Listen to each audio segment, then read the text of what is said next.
and welcome everybody to our webinar. So I hope everybody can hear me. So as Mandy said, my name is Robert, and I'm Director of Business Development and Franchise Operations for VF Consulting. But previously, a couple years ago, I actually worked for the Coca and Mango Tree Group as Operations Director, so I'm uniquely qualified to talk to you all this afternoon about the brand. So we're here to talk about a very interesting company called Coca and Mango Tree. You probably all heard about it, or you wouldn't be joining us today. This company is based in Thailand, and Coca has been around for more than 62 years. So we'll discuss, before we discuss about the brand itself, we'll talk a little bit about Asian cuisine, and a little bit about the company, and then a little bit about their specific brands. And then we'll have a question and answer session at the end for any questions that you might have. So to begin, interestingly enough, Asian cuisine has been the #1 expanding cuisine in the world for the past almost 10 years now. So the fact that it is so popular is not news to anyone. Everywhere you go, Asian restaurants opening all over. And Thai restaurants, after Japanese, is the #1 expanding cuisine. People look and really like Thai food because of its authenticity, its strong flavors. It makes it very appealing to world demographics.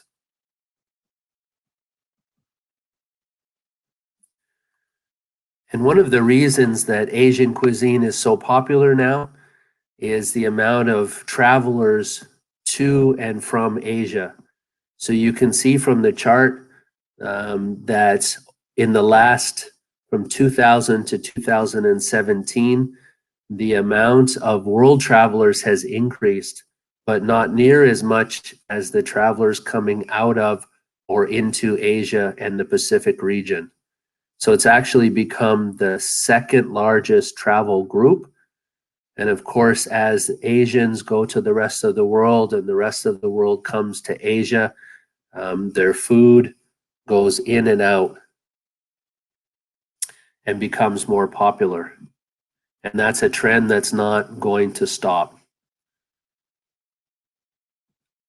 One more interesting fact about cuisine in Asia is that Asians prefer Asian food.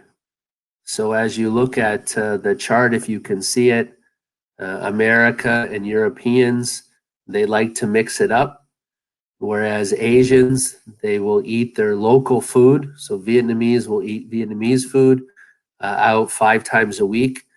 But when they choose other cuisines, they actually choose other Asian food. And that makes the Coca group of brands very popular for people because it is all Asian cuisine.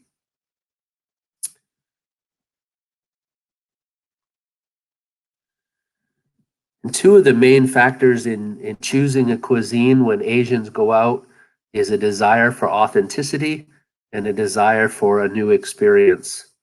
And those 2 main points seem to go across all the various countries, whether you're talking about Malaysia or Thailand, Singapore, Indonesia, Japan, Vietnam, doesn't really matter. They're looking for authenticity and new experience. So Coca brands, they offer and fulfill those 2 needs. They have a very authentic taste. They have that wonderful Thai hospitality that everybody loves so much. And their restaurants and their food are fun, they're vibrant. And for a long time now, they've been market leaders in both Cantonese Hotpot and Thai cuisine. So a little bit about the company. They have more than 76 restaurants in 15 different countries. And you can see by the map that they're very strong in the region, centered out of Thailand, but going throughout most of the Asian Pacific region and ASEAN countries, although they do have a presence even in the UK.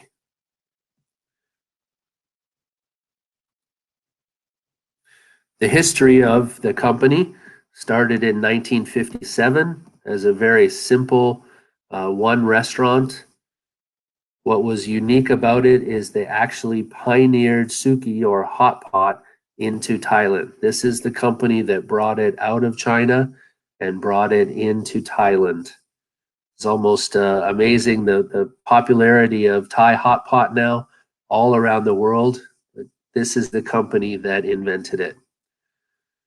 So as over the years, they expanded to the multiple brands that they own today, starting with COCA, going to Mango Tree, and the latest being Mango Chili. But if you can see the details over the years, what's amazing is the number of awards that this company has received. So 2015, they were the company that was chosen to represent Thai cuisine at the World Expo. They won a Michelin Plate Award in Guangzhou, and they most recently won the World Travel Award for Restaurants in a Travel Hub for one of their units in the Japan airport.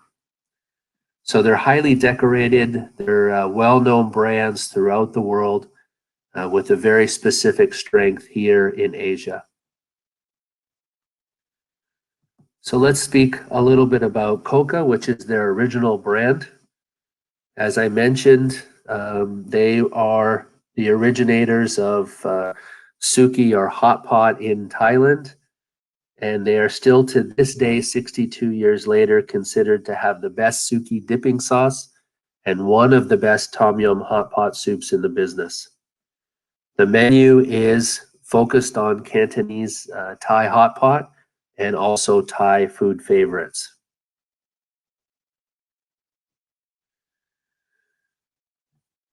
It was a family-based business, so they're on now their third generation.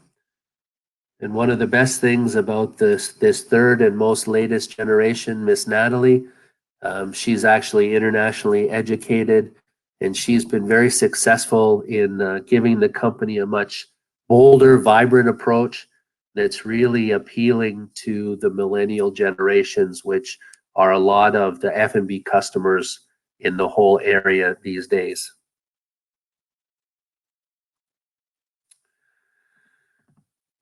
They have a very strong belief, which a lot of brands I think these days are lacking. And their belief statement is quite simple. It states that we do not serve something that I wouldn't serve to my children, because our guests are someone else's children. And I think you can see this throughout everything that the company does in all of their brands, in all of the countries. The way they serve and the food that they serve gets very few complaints because they take a very personal interest in their product. Some of their core values comes through with this passion for food, for creating memorable experiences. I really love their statement of we live and breathe our recipe every day. So they're focused on the product, they're focused on the service, and they give good support to all of their franchisees to make sure that everywhere you go, when you go to a COCA, you go to a Mango Tree or a Mango Chili, you really get to experience that Thai hospitality and authentic Thai cuisine. Their food is focused on three things for COCA: simple, healthy, and lively. So their vision is to be innovative and a leading international chain of restaurants, serving quality Thai and Asian cuisine with a warm ambiance and excellent service. And their vision, in one word, deliver what we promise. So they They have quite high expectations on themselves, and they expect all of their restaurants to also deliver the brand promises. Broken down a little bit, you can see simple. So they focus on high quality ingredients, and a lot of the key products, the sauces, the dipping sauce, the suki sauce, some of these key items actually get manufactured right in Thailand and are consistently used throughout the brand worldwide. Healthy. So healthy, they use, of course, a lot of local fresh product, which is easily available here in the Asian region especially. They have healthy menu items, and they have a relatively healthy cooking style. So when you compare Thai food and Cantonese hot pot towards other Western brands and other types of cuisine, it's a much fresher. There's a lot more herbs and spices, fresher vegetables, and it's a much healthier cooking. And lastly, lively, because good food isn't enough anymore. So you need that Thai style warm hospitality and service, and you need a beautiful Instagrammable plating so that everybody wakes up and pays attention to your brand.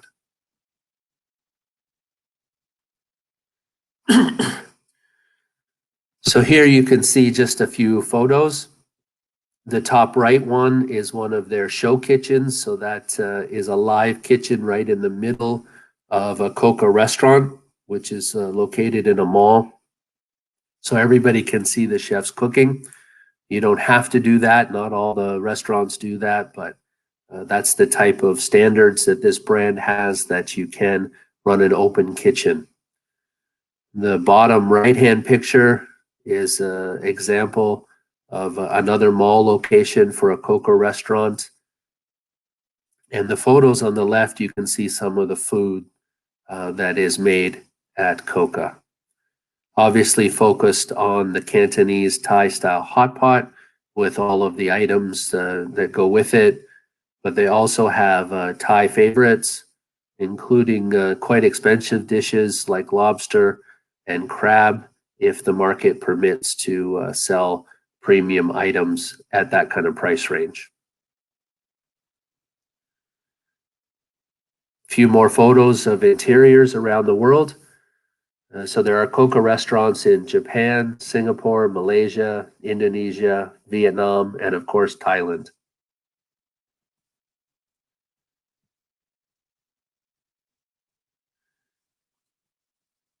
Now moving on to their other brand, their next brand, which is Mango Tree. So Mango Tree is solely Thai food.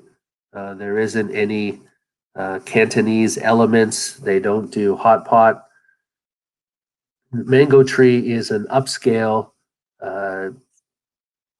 casual Thai restaurant. It's a destination type location. You can see it at the top right, the brand positioning. But one of the interesting things about the COCA group is that they have multiple tiers.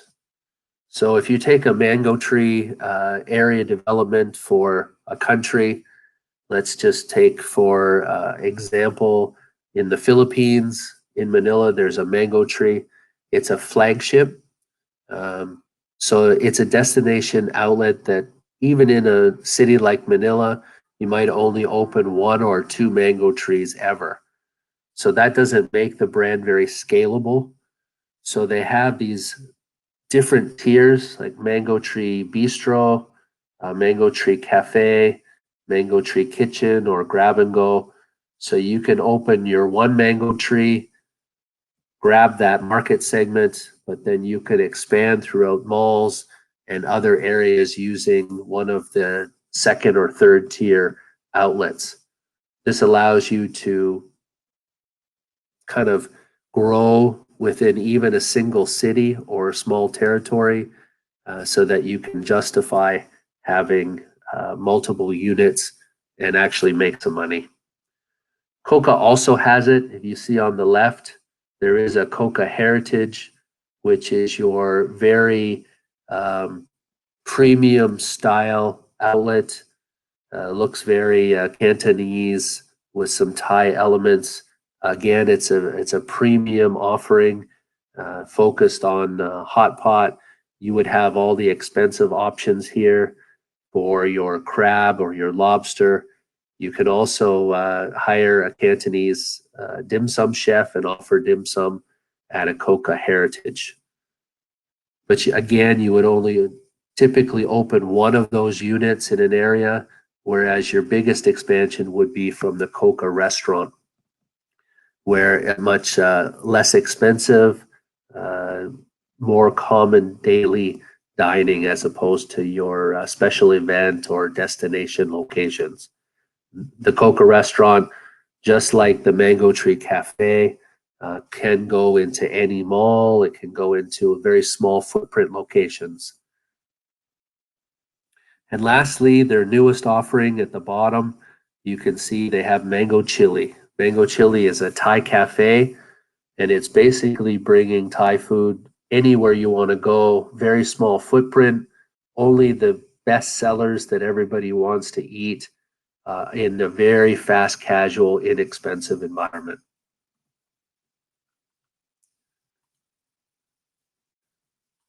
So taking them individually, a little bit more detail. In summary, we have the COCA, started in 1957, so they've been doing this for 62 years. The original location is still open in Bangkok. It is still packed almost every day. So they've got a success story that very few companies can match. Very innovative and yet long established at the same time. Very both Thai and also Cantonese, both a la carte and hot pot dishes. A couple of tiers, so you can have your destination flagship type locations, but you can also have your standard COCA restaurants that you can open a lot in any particular marketplace. The investment per restaurant varies a lot. So as you see from the slide, investment can be as low as 250,000 up to about 800,000 per restaurant based on what you're going to do. In my experience in Asia, you're at the lower end of that scale. I think I've seen COCA open in certain mall locations for around 200,000.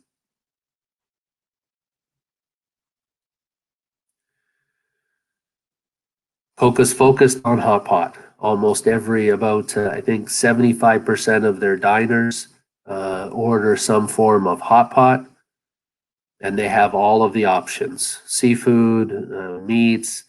They go from very inexpensive, something that a single person could have for a light lunch, all the way up to very premium items like Canadian lobster, crab, Wagyu beef, as shown in this photo. Mango Tree, not quite as old as COCA, but 26 years. The original Mango Tree is also still open in Bangkok. It has won, I think, more awards for Thai food than any other brand in the world. I can't even list them all, but they've been very innovative while staying, the food is staying very traditional. They give culinary experiences from all 4 regions of Thailand. So you can get almost any Thai dish that you could imagine with all kinds of different flavors. Very interestingly, while they have very authentic Thai food, it is more your fine Thai food. So it's not like Thai street food, which is super sour, super spicy, super salty, and a lot of international people can't handle it. The Thai food at Mango Tree is what they call fine Thai food or royal Thai food, which means it's very consistent for everyone, no matter where you live. You still get those elements of spice or sourness, but they're not overpowering like they are in Thai street food.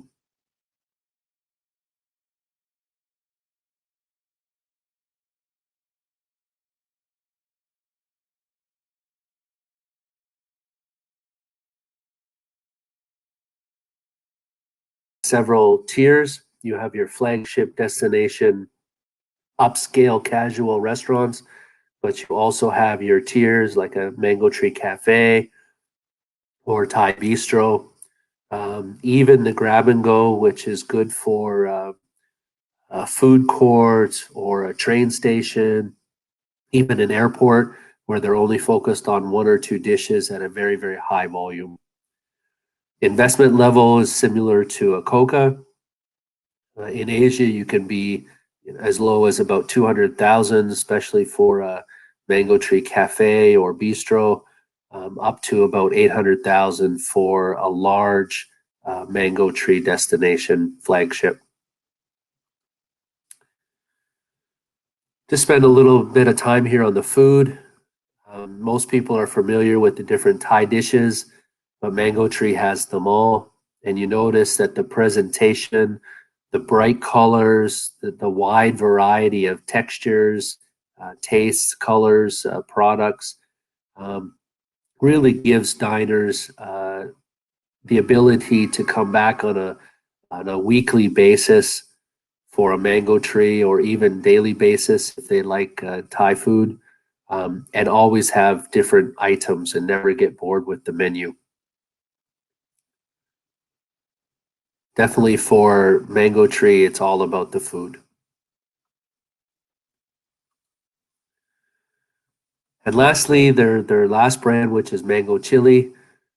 Same food as Mango Tree, obviously no premium items, but it's designed to be very inexpensive to open, to be very young, fun, moving up to a very fast casual or almost QSR version. Good for light lunches, also good for markets where the ticket price needs to be very inexpensive. And yet the food quality and the dishes are the same as the other brands within the group. You could open quite small units, small as 80 square meters for a restaurant, and a QSR counter as low as 30 square meters. Now your investment drops to just over 100,000 per unit. So it's something that has been very attractive and moving forward. So they've had a unit, they've expanded into Nepal already. India, they're seeing some success in India. They've opened in Shanghai. So a lot of places where the market is very price sensitive, Mango Chili offers a very good solution to get Thai food into those markets. So Mango Chili, signature tuk-tuk in all their locations. They do things like craft beer on tap. It's almost a QSR model, bright, young, simple, very focused on young diners. And they do a lot of focus on takeaway or delivery. Mango Chili only does the very popular Thai dishes. So your curries, tom yum soup, satays, somtom, the papaya salad. It's not a big menu, which means operations are quite easy.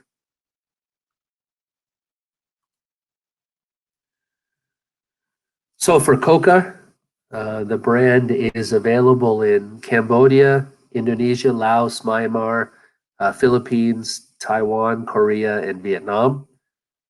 Indonesia and Vietnam have COCA restaurants already, but Indonesia, the family is about to retire, so it has become available again. Vietnam, you can sub-franchise single or individual units or territories that are not taken. For Mango Tree, Cambodia, Indonesia, Laos, Myanmar, Vietnam, Taiwan, and Korea are available. And for Mango Chili, their more recent offering, there's quite a long list of countries in the region that are still open for Mango Chili. So they would be good options for Malaysia, Philippines, Indonesia, Vietnam for sure, even Korea, Taiwan, or Japan.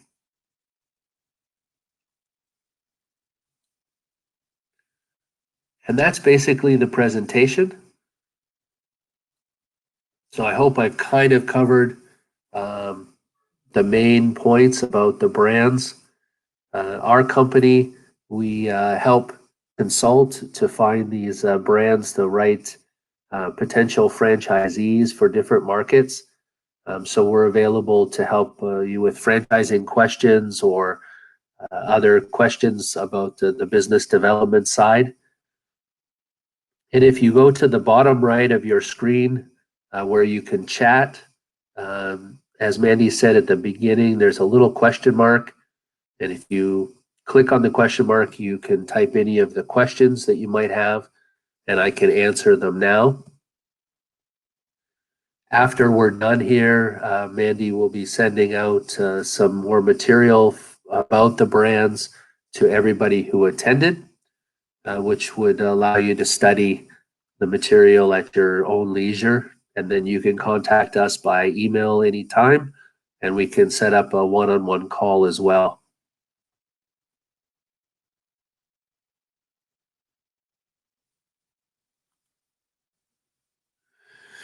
So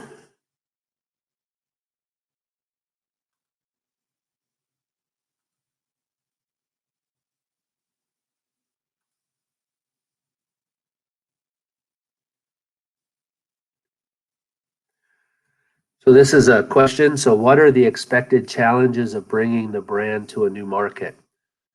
So of course, there's always challenges. Food and beverage is not always easy, especially if you don't have a lot of experience. But the good thing about Thai food is it's quite consensual. After Japanese, it's the preferred Asian food for people to go out as an ethnic food, so not their own. People tend to notice when Thai restaurants open. So that means if you do a good job, you have a good chance of building up a direct clientele. The brands are well known, so a lot of people are familiar with them. They've seen them in airports, they've seen them as they travel around the region. So that's a very good thing about these brands specifically. But for sure, you need the right team. I know that this brand is very particular about you having the proper chef, proper restaurant manager for your original location, because they've seen when it was done by people who weren't qualified, they've had some problems. But because they've done it already in 15 countries and 76 units, the COCA group is very good at helping you overcome any of the challenges that you're going to face in a new market.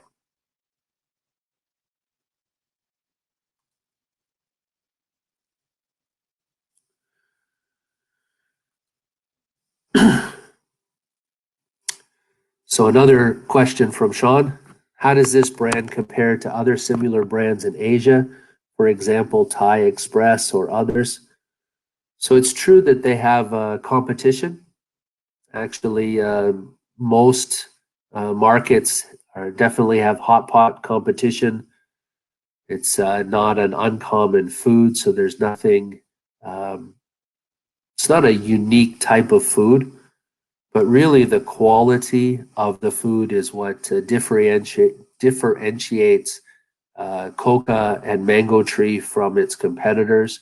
If you eat at a brand like Thai Express and then you eat at a Mango Tree or Mango Chili, 100% of the time you will choose Mango Tree as your preferred Thai food. They're also much more focused on the experience, even at their cafe level or the Mango Chili level. You should see good Thai hospitality. You should see nice plating, and you should have really tasty, good, authentic Thai food with premium ingredients inside.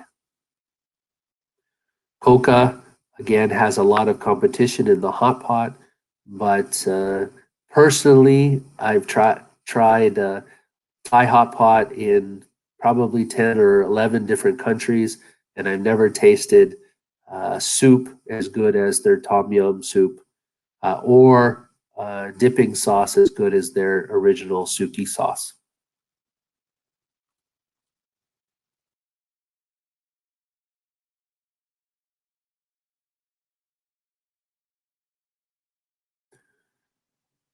So what kind of support do franchisees receive? So they have a full training program for all new franchisees. They will typically invite the team, which is usually 2 or 3 chefs and sous chefs, to Thailand to train. They will also bring the restaurant manager from the first location for a couple of weeks or a full month. So they do a full training package there in Bangkok to make sure that the team is ready. They also will send over an opening team, usually 2 people, one to focus on the marketing aspect, as well as business development, and one for operations. 3 people, because they also send 1 chef. So the store, especially your first one that you open, gets a really good training from the really good support from the franchisor on the training side of things. They have a team in Bangkok, so they have a marketing division, they have an operations division. So you're going to see a lot of help with your menu design, with your pre-opening marketing for your soft opening and your grand opening. Then they have quarterly newsletters that come out with new recipes, new menu dishes. They do a lot of interesting things over the year. So they gather everybody together for an annual conference. The last time they did, and there's a good YouTube video about it that we have that you can watch, about a chef's trip that went into the highlands of Thailand. So they learned some very local Isan cooking, gave the chefs a lot of inspiration to do some new menu dishes. So you get very good ongoing support from the brand. The people involved have been there for a long time. Trevor, the director, for, 15 or more years. So he's a very good resource when you want to do events, especially for marketing and the business development side of things.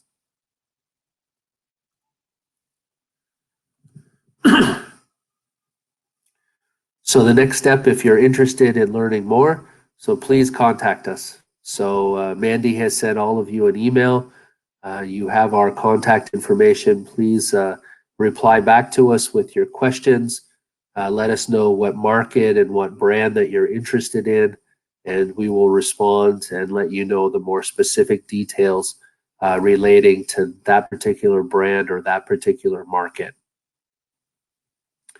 We're here to facilitate and help you with any of those challenges, and make sure that you get to talk to the right people over at the COCA Group.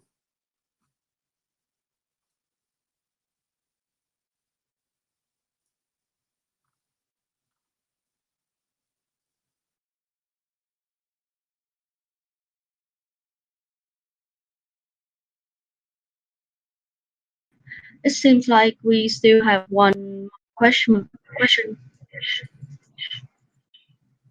So the next question, what is the average return on investment for all the brands? So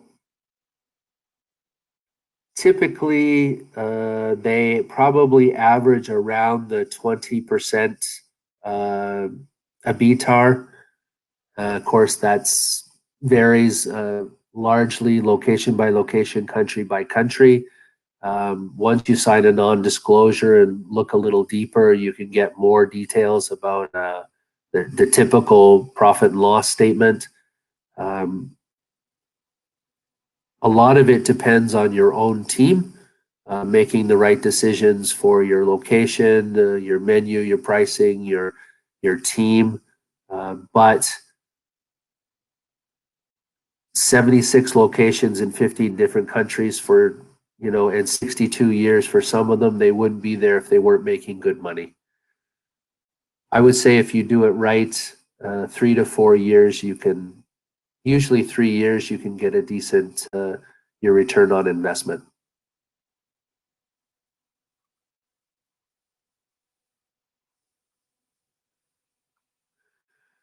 So another question, how long is the process of franchising? Part of that depends on you. So normally once you contact us after this webinar, we can put you in touch, give you like I said, the specific details for your particular market and your particular brand that you're interested in to make sure that we go back to the company with the right information. They will ask you to fill out a form, both for a non-disclosure so that they can share some sensitive information with you, which will help you to make the right decision and get some information so that they can start to see that you're qualified to be able to take that market and develop it properly. That process can be very quick. We've had some that go extremely quick, but usually it can take a month or 2 months for everybody to be ready to sign some documents. Normally what will happen is you will sign an LOI or MOU, letter of intent, that's when you agree on the main points. And then once that's done, then they can do their due diligence to check you out. And you can do your due diligence to make sure that it's the right brand for you, that it's going to work in the market. And that also can usually take 1 or 2 months.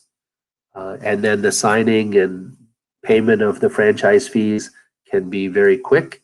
And usually the first restaurant, found from experience, takes about 3 months to open.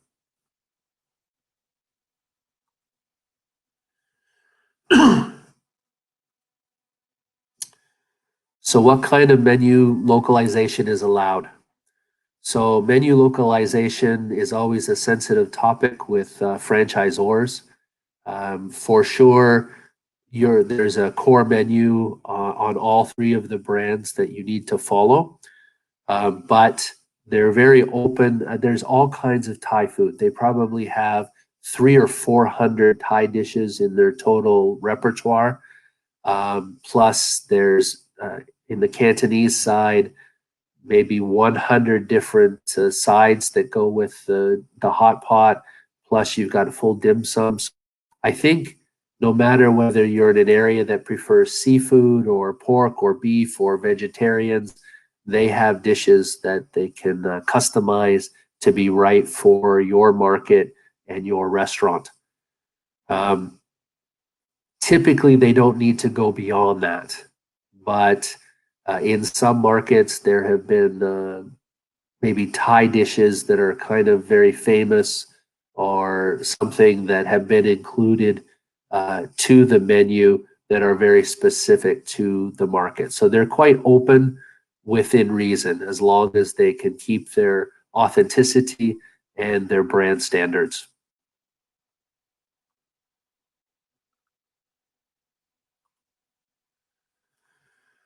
Sub-franchising, this is a very important question. So yes, if you take an area development, so let's say you take an entire country, so it's a larger deal, then yes, this is something that you can negotiate to be allowed to sub-franchise. So it's something that they have done before. If you take a single city, let's say you take Ho Chi Minh City for mango chili, then likely you're not going to get the rights to sub-franchise because they're going to expect you to develop that city by yourself. But let's say you take Vietnam as a whole market, then and your intention is to just do Ho Chi Minh City and Hanoi, then yes, it would make sense for you to negotiate sub-franchising ability throughout for the rest of the country, so that there's a local person in Da Nang handling Da Nang.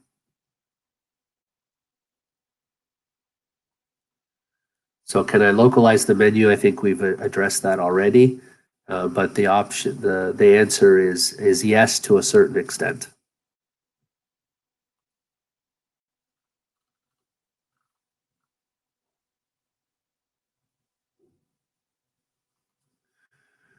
So that's all the questions that I have so far. So if there's no further questions, I'd like to thank everybody for joining us this afternoon. I hope it was informative. Please feel free to reach out to us on an individual basis. I'm happy to schedule a call with any of you to discuss any of the brands further. With that said, thank you very much and goodbye.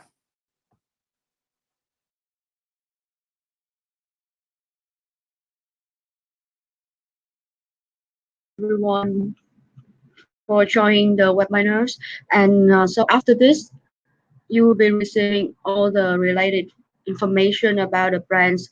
And if you have any further question, you can just reply to the email, and I will, like the team will assist you as soon as we can. Thank you, everyone.